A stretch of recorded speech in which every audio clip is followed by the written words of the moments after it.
Hello, and welcome to How I Hire, the podcast that taps directly into the best hiring advice and insights. I'm your host, Roy Notowitz, founder and president of Nota Group Executive Search. We work with notable consumer brands in the athletic, outdoor, fashion, food beverage, grocery, and natural product sectors.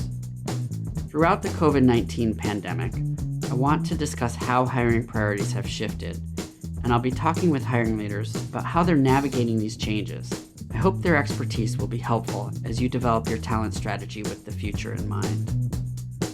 Kristi McFarland is the Chief Strategy Officer at New Seasons Market, Pacific Northwest sustainably-focused organic grocer with 18 community-oriented stores. Kristi will share her mission-focused approach to hiring and engaging teams. We'll also hear about how New Seasons values act as a North Star for decision-making as they work through the challenges of providing essential services during the COVID-19 pandemic. I'm fascinated to hear how she and her team are keeping the staff and customers safe while balancing all of the delicate variables within their ecosystem of vendors, restaurateurs, and nonprofit partners. I first got to know Kristi in 2014 when I recruited her from Peet's Coffee to New Seasons Market. Kristi was brought in as Chief People Officer to help facilitate rapid growth through talent strategy alignment, leadership development, and culture. As the company more than doubled in size, Kristi nurtured the values-driven culture and pioneered progressive workplace practices. Kristi, it's great to have you on the podcast. Thanks for joining us today. Sure. Thank you. Can you start by giving everyone an idea of your career journey leading up to your current role? Sure. I started out in management consulting. So my first role out of college was with a small boutique firm that did a lot of leadership development work. And I got exposure very early on, very young, to how leadership teams operate. That was in Philadelphia. And I moved across the country for a job with the Gap. That really started my retail career. And I spent many years in the Bay Area in retail companies, Gap, Williams-Sonoma, and most of those roles were in organizational change, leadership development, somewhere between organizational effectiveness and people and strategy. Then I moved over to Peet's Coffee and Tea and had a similar role there doing learning and development and communications. And communications led to brand strategy. And really, I think along the way, just found that culture and strategy are really symbiotic, right? What you're trying to do for your customers has to be reflected internally and vice versa. I joined New Seasons as Chief People Officer, and over the course of the last couple of years have had several roles, including co-president at one point, and now in this Chief Strategy Officer role. So after I called you 4 times when you finally returned my call, I remember being struck with the level of experience that you had early in your career in terms of strategy, and also the adaptability that you showed when you took on the different roles, like the marketing role at Peet's. And so I'm interested in knowing, like, what shaped your philosophy and approach to hiring? When did you start really thinking about leadership and people, in a serious way in those roles early on? I think a lot of what shaped my approach to hiring was my experience as a candidate. I found the idea that there is one person and one job spec, and there's some magical matching process between this set of criteria on a piece of paper and a human being at any point in time. That just seems ludicrous to me, that you can find the perfect person that matches this job description, which is always an ideal or a fantasy of who your candidate's going to be, right? And tell me about it. Because I think that the role changes all the time. The role is dynamic, right? As soon as you put 2 people together, you've got a team that's dynamic. That changes all the time. The business need changes all the time. And the person, hopefully, is changing and growing and adapting all the time, right? For me, it's much more about understanding what that whole ecosystem is. Who are all the people in it, both your internal candidates, your external candidates, your customers, your vendors, who are all these people that are working together towards some common goals, and finding people who will operate well in that whole system versus trying to match a person to a spec, because it's just never a static thing.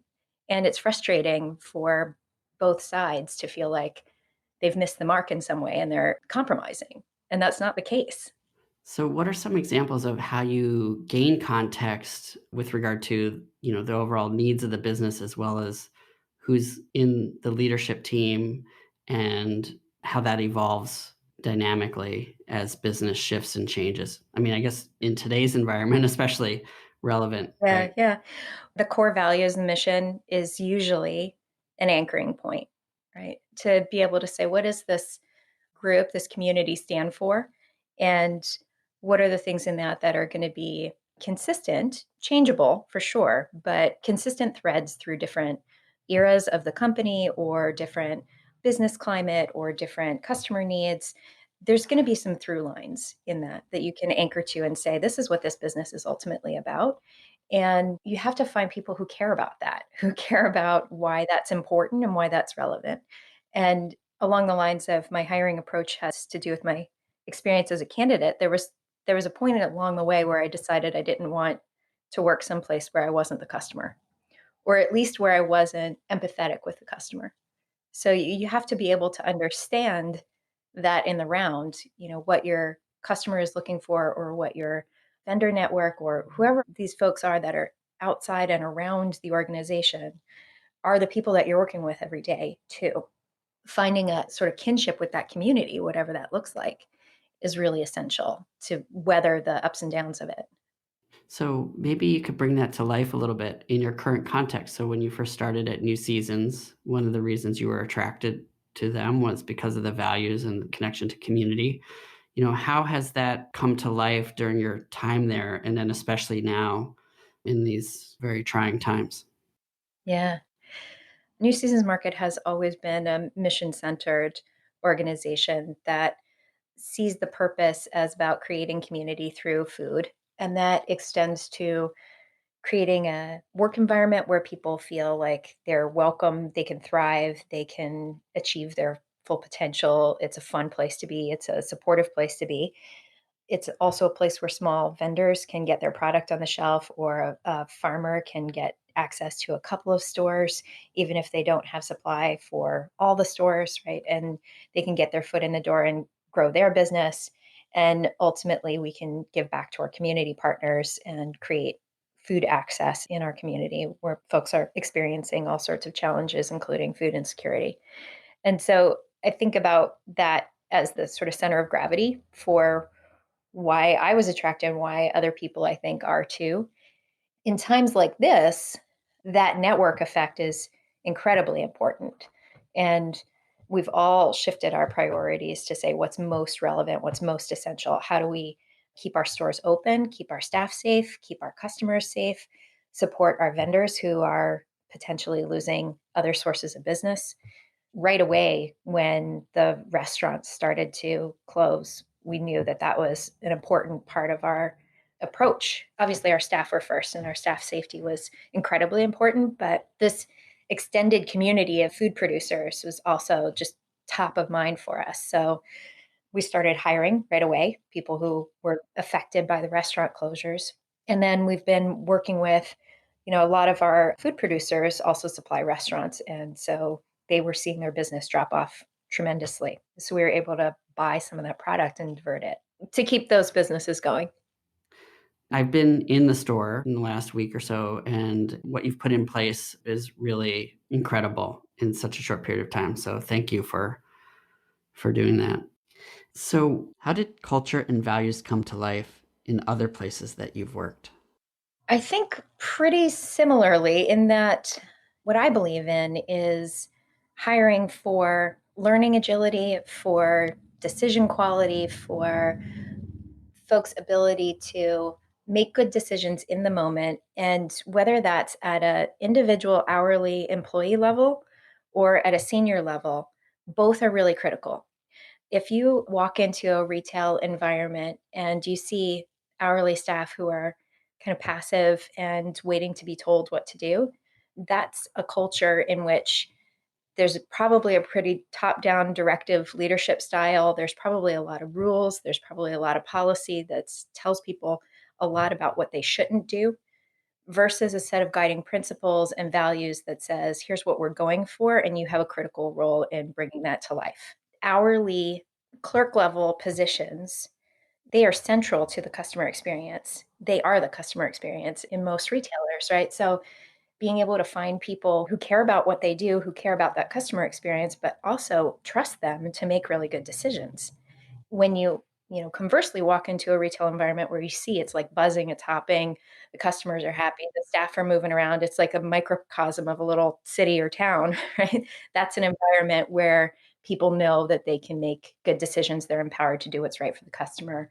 They know what their boundaries are, and they have the skills and confidence to do that role well.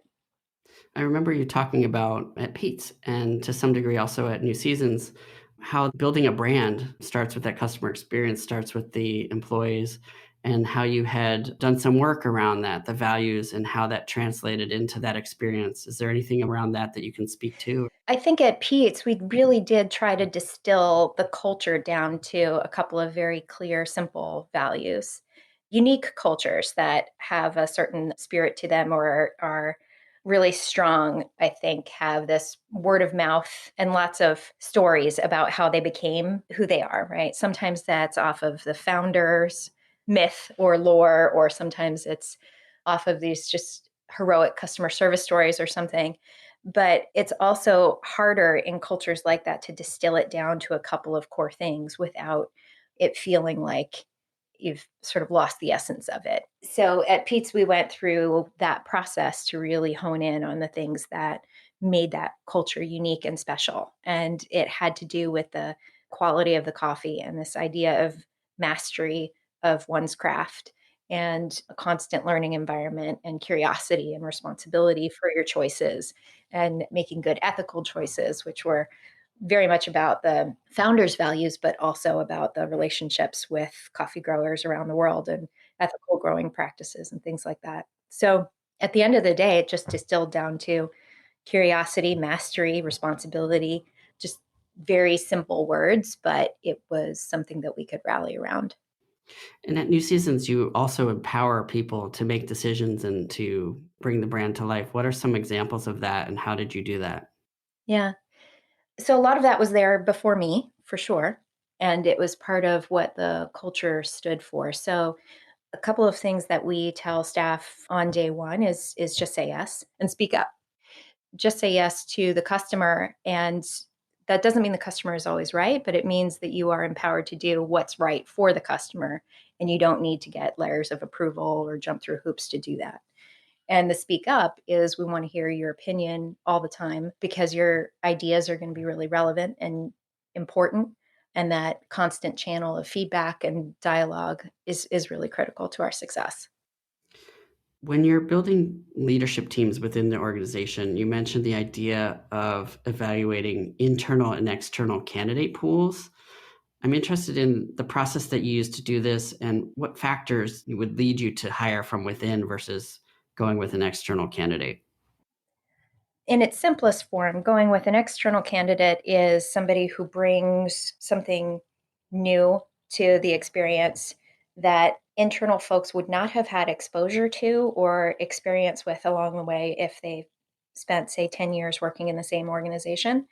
Sometimes when it's really important to bring in an external person who maybe has been 2 years down the road of where the company is going and has some experience to bring to bear, but the challenge there is not overlaying their prior experience to the new environment and saying, I've been there, I know this will work here. It may or may not. With an internal candidate, it's really about that adaptability and being able to move outside of what they know and what they're comfortable with to be able to take on a new role internally as if they were an external hire and see it with really fresh eyes and be willing to come into it with an openness to learning new things, but be able to guide their decisions with their understanding of the culture and how to navigate the environment really well. So I love to be able to give internals additional opportunities and stretch people into things that they didn't know that they could do. I've had the benefit of that in my career where somebody said, go ahead and do this thing that you've never done before. And it's been incredibly beneficial for me in my career. And it just opened up my eyes a lot to what was possible. So I tend to lean there. And I don't think it's taking a chance on somebody necessarily. It's creating the space for somebody to try something new. And that's no more risky than bringing in someone you don't know. And I really love to have people who don't know the internal candidate well look at their resume or their criteria as if they were comparing candidates, and didn't know who was internal and external, because you get that internal bias as well of it's like the sibling syndrome of, once this person has played a certain role in the family, they always kind of have that story told about them. And that's not a fair way to look at people's careers. Is there a model that you've used to help evaluate somebody's potential? And how do you logically make a decision as to whether or not they can rise to the occasion? I've used competency models in the past and done really formal talent reviews, and they can be helpful when you're looking at large groups of people. I think back to my Gap days and, hundreds of leaders at a certain level. When you do a talent review across a population like that, you can really identify where you have strengths and weaknesses or where you need to develop that entire group. When you're talking about a small group of people at an organization the size of New Seasons, I feel like those exercises can become, splitting hairs and not particularly helpful. And it just becomes this conversation about, well, is this person, the highest rated or the second highest rated? And I don't know that that really illuminates much. What I do think is really helpful is temporary and stretch assignments for people. So, pulling somebody out of their day to day, giving them a very specific project that will utilize strengths that they have and also give them an experience that they wouldn't normally get in their current role and that challenges them a lot. Those things I think are the biggest learning opportunities. So, we do that a lot right now at New Seasons. We pull people out of particularly operating roles in stores where they have great experience, firsthand experience of the core of the business, and put them in special projects and then rotate them back out or into another part of the business. That's interesting. I never thought of it that way. Switching gears a little bit, you've been through 6 years at New Seasons and a lot of change. When Amazon acquired Whole Foods, it seemed like a really defining moment in the grocery business. How has that influenced the people strategy at New Seasons? I think it was indicative of bigger changes going on in the industry overall. I feel like in the last couple of years, the shift has been more consolidation and more extremes, I guess. There were the big national players, and then you had a lot of mid-sized sort of regional players that were specific to a part of the country, and then you had these like smaller mom and pops. And with Amazon's purchase of Whole Foods and just things like online grocery being much more prevalent with or without that merger, the industry itself has changed in that the big players have become more and more consolidated, and the small players have become more specialty, more niche.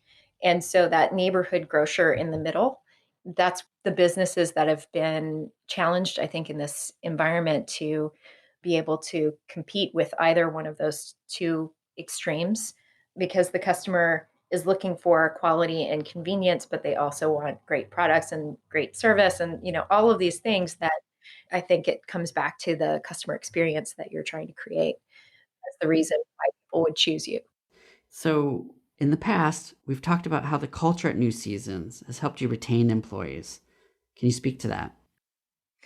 When you choose to work somewhere, you choose to work there for a lot of different reasons, for what it feels like to be an employee there, who you're working with, what you're accomplishing at the end of the day. That moment when you tell somebody, I work at New Seasons Market, and you get that reaction of, oh, I love New Seasons, right? Those are the reasons why people choose to work someplace. And you think about pay and benefits and perks, and those are like price and convenience from a customer perspective. They're just sort of table stakes, right? And it's much more about the experience and what it feels like to be there every day, whether you want to be part of that community. And so I do think that those are the types of things that make you a much more compelling place to work. and can be factors in what people weigh about where they stay and where they want to grow. Right. New Seasons is a leader in a lot of employee-friendly practices. What are some of the things that you were doing early on that have now become more of an industry standard? One of the things that was very early on in New Seasons was this idea of reasonable schedule, which is legislated now, but it was kind of a radical idea in retail at the time, where it was much more people had unpredictable schedules and would be on call all the time, or just work these weird schedules. And New Seasons said, no, you should have a life and 2 days off in a row and be able to plan and manage and balance those things. So that was one. We advocated for Oregon's minimum wage to be raised a couple of years ago, and we were one of the first to make sure that we had a $15 starting wage for all of our staff. But our goal is to index to the living wage. So that's a term that's been thrown around by a lot of different people and defined in different ways. But MIT has a calculator that they use to determine what is a living wage in any given market. And we try to look at our average wage being 20% above what that living wage mark is. And I think that's very meaningful. That was hard. That was hard because we had to figure out how to fund that in this environment that I was describing of high competition. Right. And slim margins Yep. in the grocery business. Paid parental leave was another one that we were the first to introduce. So that will be legislated in Oregon in a couple of years, but that's one that I'm very proud of. Yeah. What are the current and most immediate challenges in the new, COVID-19 reality that you've had to deal with? Everything that's non-essential stops, right? In the last several weeks, we've really been focused again on that kind of multi-stakeholder view of our staff, our customers, our vendors, our community partners, and the long-term health of our business, and making decisions every day, hour by hour, actually, in the first couple of weeks of this, about how to balance all of those interests. And so we have a daily task force meeting where we're trying to figure out what do we need to put in place to make sure that our staff are well cared for, that our customers feel safe shopping with us, that we've got access to product supply, that we're able to support these vendors who have all of a sudden seen a dramatic change in their business, to be able to hire folks who have suddenly lost employment, and to be able to continue to serve our community partners. So we just made a significant donation to the Oregon Food Bank, a $50,000 donation there. And we're really trying to figure out how do we show up for our partners right now. So one of the things that we did was work with some of those vendors that had their business suddenly change and have created kind of a box, if you will, of goodies from local vendors that is going to be available to folks to purchase directly from those farmers and vendors. We are partnering with some of the restaurants. So we just worked with Blue Star Donuts, and we're going to be bringing those donuts into New Seasons because they can't serve their customers in the same way. So again, it's just being part of that ecosystem and saying we're all here for the same purpose. And if you get out of your lane of, this is our role as the retailer and your role as the vendor and your role as the customer and your role as the employee, we're all here to try to create access to good food for people. And everybody has a role to play in that. You can look at things really creatively. That's the thing that you find in times of crisis, is that values really do become your anchor for decision making, because there is no playbook for this. We haven't been through it before. We don't know what it means to live through a pandemic of this magnitude. It's great to have strong values because it does make that decision making crystal clear. There's no question. So that's incredible. I noticed the other day when we were in there, you were selling some of the flour from your bakery because you're out of flour. And I thought that was really creative. Well, and so many of the things that we've put in place right now came from staff suggestions. So every morning, as part of that task force, we say, what came in overnight from our staff? What are they asking for? What do they need? And that's guiding our decisions right away. So a lot of what you've seen in social distancing practices were ideas that came directly from our cashiers. How do you help staff who might be scared right now?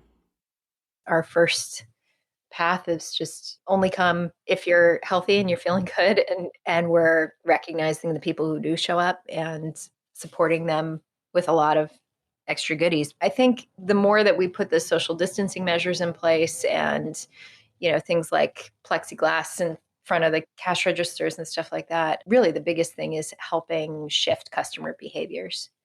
And when the customers are respectful and keeping their distance and really trying to understand that our staff are in a highly stressful situation, that goes a long, long way. It really does. But it's empathy. Like, just, yeah, it's freaking hard to be there right now. Yeah, I can imagine. Yeah. That's where you have to start, is just be real with people. Yeah. I mean, I guess if somebody feels like they have a compromised immune system or that they can't be there, are you trying to Yeah. accommodate them? Yeah. They're being paid, they're not working. We're really trying to make sure that anybody who feels that they are compromised, or we are also just making sure that we're taking care of people who are, have childcare issues and stuff.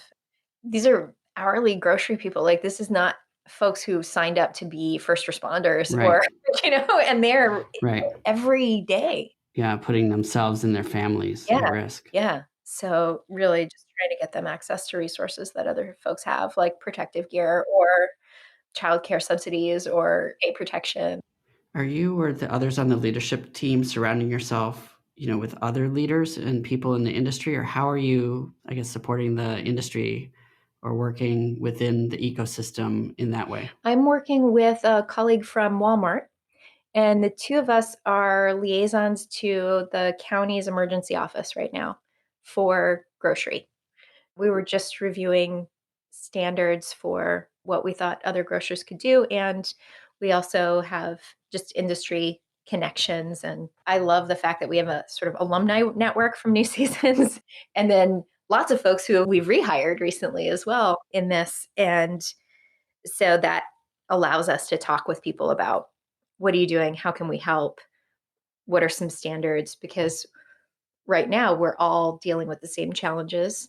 It's not about competition. It's about making sure that we get through this together. And it's also about helping our customers not have to navigate brand new norms every different retailer they go to, right? If there's some things that we can put in place that make everybody feel more safe and confident.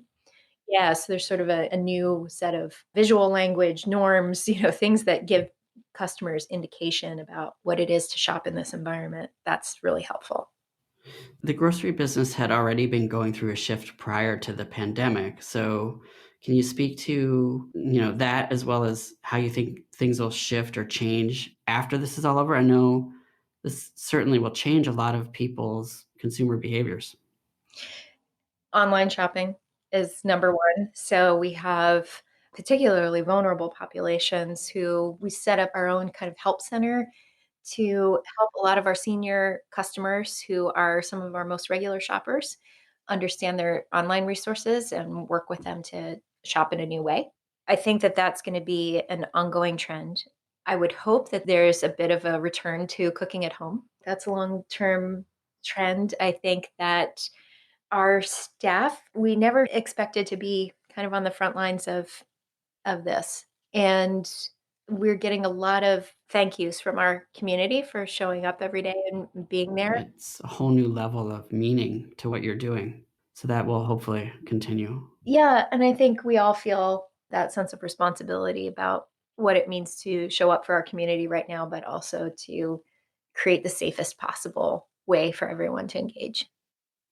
As you're thinking about the future, I mean, this might be a little bit ahead of the curve because I think everyone's still trying to land the plane and figure out what the new normal might be. Once everything starts returning, how are you going to chart the course to the future? Because it probably won't be just business as usual. I think it's a real opportunity to evaluate what normal was. What do you want to go back to? What should come back from what was business as usual and what doesn't need to? So I think that it forces this clear look at what's essential and what's not essential, and what's adding value to the customer experience or the staff experience and what's not. A simple example is, an industry norm is to have a weekly flyer and an ad that says, here's what's on sale. Well, we still have, 3,000 items on sale in our stores right now, but is it really valuable to produce a piece of paper every week that does that, and the amount of time and energy and resources that goes into that, right? So it just does force you to evaluate what's important. And that sense of connection and community is critically important. We've gotten so many customer comments just about, I feel safe in your stores. I feel like this is the place that I want to be.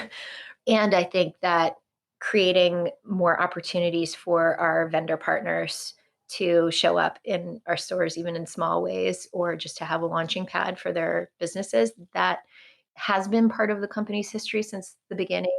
I think more of that in the future, where we'll be able to have a lot more of those partnerships with restaurants and other producers. And a whole nother thing is, the gig worker economy and how that changes fundamentally as a result of this.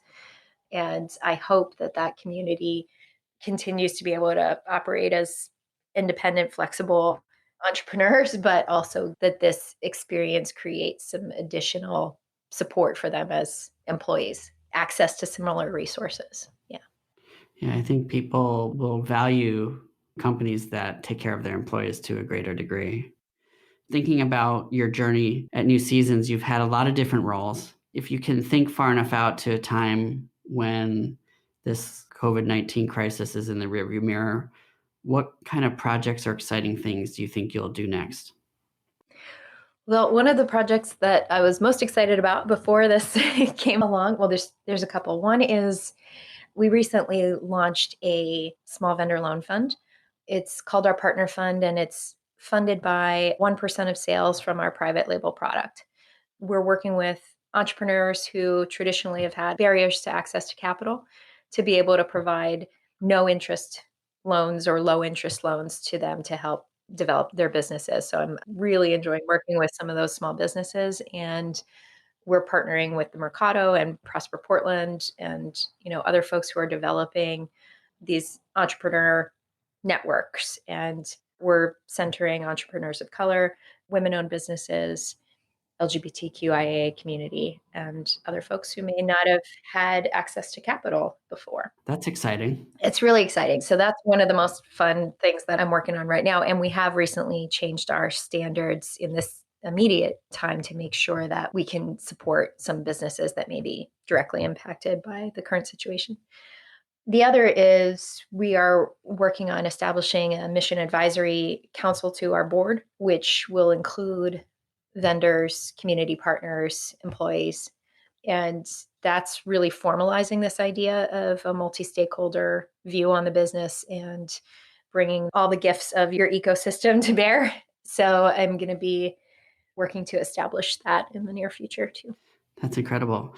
My last question is, why did it take 4 calls for you to return my call? Oh man, I think because when I'm in it, right? Like you called me when I was at Peet's and committed to what I was doing there. Right? Well, I'm glad that we finally had the conversation. I hope it's been a worthwhile journey for you. And I really appreciate what you're doing now and what everyone at New Seasons is doing now. And I just want to thank you all for that. Thank you. And hope that you and everybody there stays well. Thanks so much for being on the podcast. I really appreciate it. Thank you. It's been awesome. It was fun. Thanks for tuning in to How I Hire. Visit howihire.com for more details on the show. Sign up for our newsletter to get updates and featured career content. If you think Kristi's insights would be helpful to someone you know, let them know about our podcast. How I Hire is created by Noda Group Executive Search. To learn more about Noda Group, visit nodagroup.com or follow us on LinkedIn. This podcast was produced by Anna McLean. For more information about her great work, go to aomclean.com.